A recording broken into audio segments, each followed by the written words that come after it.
Hello everyone, and welcome back to the channel. Today, we're diving into a massive debate that's got the rugby world talking. And it all comes down to one of the most iconic parts of the game, the scrum. Is it a masterful art form or a boring mess that's killing the sport? Let's break it down. The latest controversy kicked off after Ireland's intense, bruising match against South Africa. Australian pundit and former Scotland coach Matt Williams didn't hold back. He praised the Springboks' dominance up front, calling it masterful, but then he dropped a bombshell. He branded the contest horrible for fans, both in the stadium and at home, and argued the match was a disaster for the sports spectacle. Williams' main point? He believes World Rugby needs to depower the scrum. He argues that the scrum's original purpose in the law book is simply to restart play, not to be a primary source of penalties and game-defining moments. He recalled his playing in early coaching days when being pushed off the ball in a scrum wasn't a penalty, just a free kick. He thinks South Africa exploits the modern rules, turning scrums into a penalty fest that leads to yellow cards and ruins the flow of the game. He even claimed that people within World Rugby are frustrated, but that political maneuvering by the top rugby nations is preventing any meaningful change. Essentially, he says the constant stop-start nature of scrum penalties is making the game boring and frustrating to watch, and he's not entirely alone. Former Ireland international Stephen Ferris also chimed in, saying he felt rugby was broken while watching the game.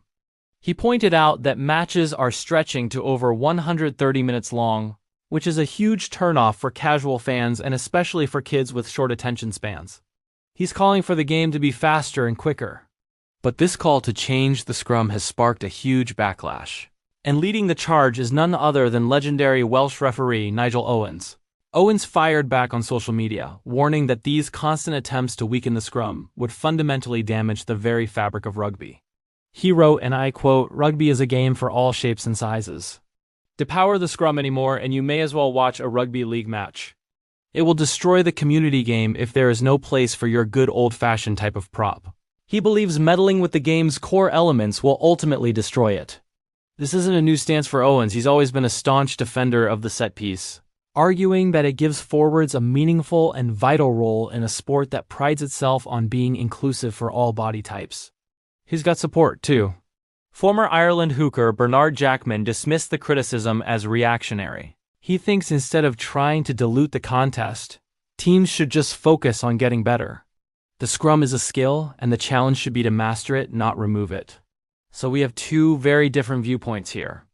On one side, you have pundits like Matt Williams, who believe the scrum has become a blight on the game, making it slow, complicated, and boring for the average viewer. They want reform to speed things up and make rugby a better spectacle. On the other side, you have traditionalists like Nigel Owens, who see the scrum as an essential part of rugby's identity. They argue that it's a unique contest that provides a place for every type of player and that weakening it would be a step towards a less distinct, less inclusive sport. It's a fascinating dilemma for World Rugby. Do they prioritize the viewing experience and try to attract new fans by simplifying the game? Or do they protect the traditional elements that have defined the sport for over a century, even if they can be complex and time-consuming? It's a battle for the very soul of the game. What do you think? Is the scrum a beautiful technical contest that needs to be preserved, or is it a tedious spectacle that's holding rugby back? Let me know your thoughts in the comments below. I'm really curious to see where you all stand on this. Thanks for watching, and if you enjoyed this breakdown, don't forget to like, subscribe, and hit that notification bell for more rugby analysis. See you in the next one.